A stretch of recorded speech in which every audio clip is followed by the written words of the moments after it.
سورت ہے سورت البقرہ.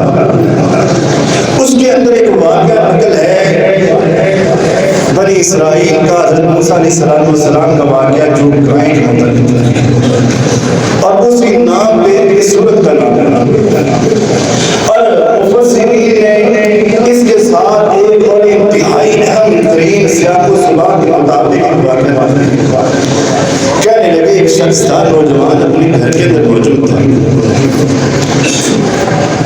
اسے نہ کسی چیز کی ضرورت تھی، حاجت تھی، جو چیز اسے چاہیے تھی اس کے دروازے پہ آن پہنچی کہ شخص کو بیچتا یعنی جسے آپ کہیں اسی نے مائی جیسی نکل یا آواز سے کوئی بھی آواز لگاتے آ رہا ہے کہ میرے پاس فلاں چیز ہے، یعنی پھیری والا کہہ لے، وہ آواز لگا رہا ہے میرے پاس یہ چیز موجود ہے. وہ شخص اب اپنے گھر سے باہر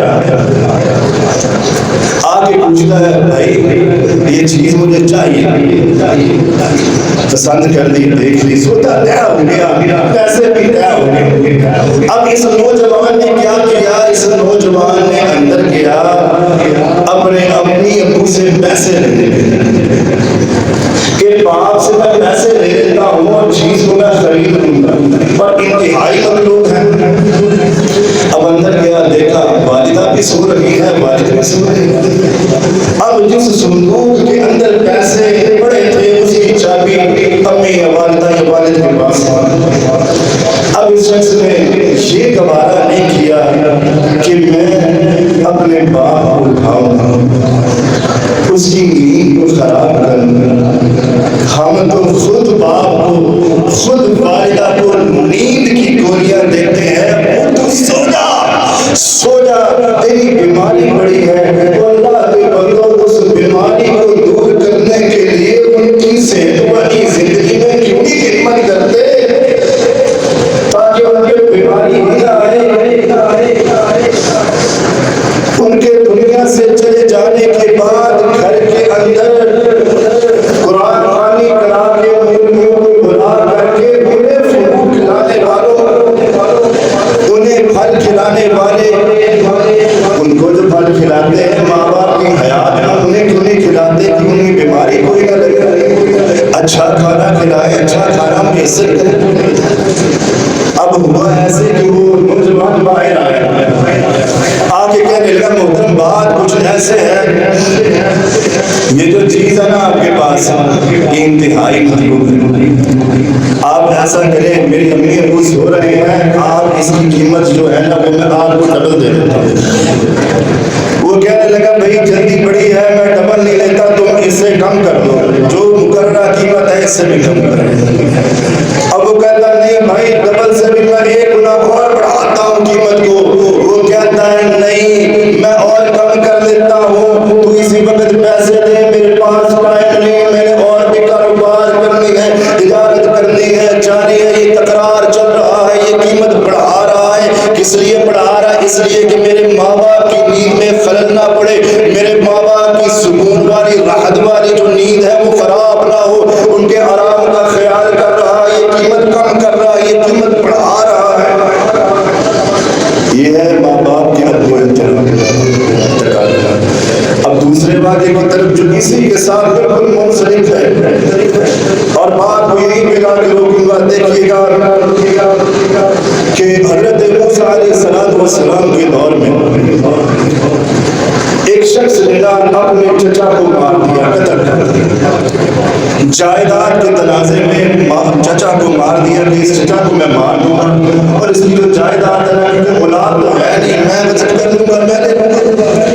اور کتنے ہی خوش نصیب آپ لوگ ہیں کہ جنہیں محمد رسول اللہ صلی اللہ علیہ وسلم جیسا عظیم پیغمبر ملا، خاتم النبیین ملے جناب محمد رسول اللہ صلی اللہ علیہ وسلم. اور دنیا کائنات میں اترنے والے اس دینوں میں سے سب سے بہترین دین آپ کو ملا، اسلام ملا. اتنی عظیم نعمت ملی، اگر اسلام نہ ہوتا آج کئی بچے، کئی اولادیں اپنے پورے ماں باپ کو زمین پہ پیر پھینکتی، روڈوں کے اوپر پھینک کر کے آتی اور زندہ پھینک کر کے آتی.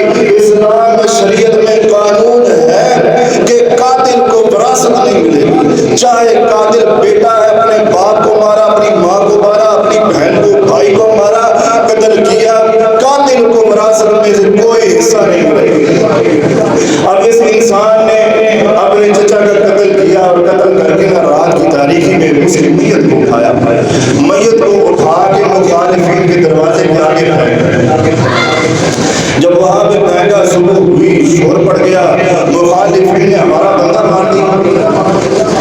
اب سب لوگ پنچایت بیٹھی، سب لوگ اکٹھے ہوئے، اکٹھے ہونے کے بعد بات کی، جناب بندہ آپ نے مارا ہے ہمارا، یا تو اس کا فدیہ دو یا سزا کے لیے جو ہے نا وہ قتل کے بدلے قتل جو ہے نا وہ تیار ہو۔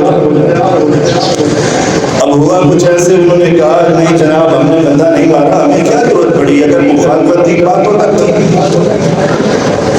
اب بات پہنچی حضرت موسیٰ علیہ السلام آئے، لوگ کہنے لگے حضرت موسیٰ علیہ السلام کہ یہ بندہ بن کے آئے، ہمارا کچھ فیصلہ کیجیے، آپ کلیم اللہ ہے، اللہ سے بات کرتے ہیں، اللہ سے آپ کی باتیں ہوتی ہیں، کلام ہوتی ہے، آپ اللہ سے بات کریں، پوچھیں نا اس کا قاتل کون ہے، کس نے اسے مارا ہے۔ حضرت موسیٰ علیہ السلام نے کہا ٹھیک ہے میں بات کرتا ہوں، بات اللہ رب العزت نے کہا اپنی قوم کے وجود کو ایک گائے کا ذبح بتایا کہ جی تم نے ایک گائے کو ذبح کرنا ہے، اس کو ذبح کریں گے تو پھر قاتل کا کچھ پتہ چلے گا۔ اب قوم کے لوگ پہلے سے گائے کی پوجا کرتے ہیں، کیسے اللہ رب العزت اپنے حق کو برقرار کر رہا ہے، اپنے حق کا بھی تحفظ کر رہا ہے۔ اللہ کہتا ہے میرا حق، میری عبادت میں کوئی شریک عبادت نہیں، کوئی پارٹنر نہیں چلے گا۔ کیسے اللہ رب العزت دو معاملوں کو ایک ساتھ حل کر دے گا۔ اچھا وہ قوم کے لوگ کہنے لگے ہم تو اس کی عبادت کرتے ہیں، گائے کو کیسے ذبح کرتے جناب؟ اب ہلے ڈھونڈنے لگے، دائیں بائیں دیکھنے لگے، کہنے لگے چلو کوئی بہانہ لگاتے ہیں، کوئی رستہ تو نکلے گا نا، کوئی سبیل بنے گی۔ حضرت موسیٰ علیہ السلام اللہ رب العزت نے گائے کا کہا ہے تو بتائیے کہ وہ گائے جو ہے وہ بچی ہو یا جوان ہو کیسی ہوتی؟ حضرت موسیٰ علیہ السلام نے کہا جناب وہ گائے جو ہے نہ بچی ہو نہ بوڑھی ہو، جوان گائے۔ ایک مسئلہ حل ہو گیا، پھر سوچ میں پڑ گئے تو ہم تو چھٹکارا چاہتے تھے، یہ نئے سرے سے پھر بات رستہ نکل آیا۔ کہنے لگے حضرت موسیٰ علیہ السلام یہ بات بتائیے کہ گائے ذبح کرنی ہے وہ ہل جوتتی ہو، یعنی کھیت کے اندر اس کے پیچھے وہ لگا کے ہل چلاتی ہو، محنت مزدوری کرتی ہو، یا کنویں سے پانی نکالتی ہو، کوئی ایسی گائے، یا پھر جو کوئی کام نہ کرتی ہو وہ والی گائے۔ پھر اللہ سے بات کر کے پھر بتایا جناب وہ والی گائے ہے جو ہل نہ جوتتی، محنت مزدوری نہ کرتی۔ پھر رستہ بن گیا، پھر آئے تیسری بار کہنے لگے حضرت موسیٰ علیہ السلام اچھا یہ بات بتلائے نا کہ اس گائے کا رنگ کیسا ہوگا؟ اللہ سے بات کی، بتایا جی اس کی گائے کا رنگ زردی مائل ہوگا اور چمکیلا سا ہوگا، چمکدار ہوگا۔ اسی واقعے کا قرآن میں ہے ان اللہ یامرکم ان تذبحوا بقرۃ، کہ اللہ نے گائے کو حکم دیا۔ اب وہ گائے ڈھونڈنے کے لیے در بدر پھر رہے پورے علاقے میں، کہیں ادھر جا رہا ہے کوئی ادھر جا رہا ہے کہ گائے ڈھونڈنی ہے، کیونکہ دماغ میں جو سوالات آ رہے تھے وہ بند ہو گئے۔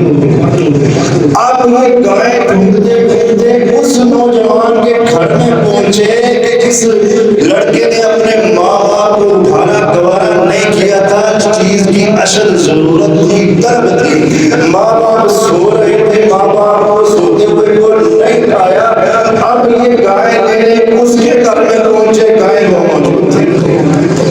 اب کوئی خاص چیز چاہیے تو اس کی قیمت بڑھ جاتی اور علاقے میں کہیں ملتی بھی نہ ہو۔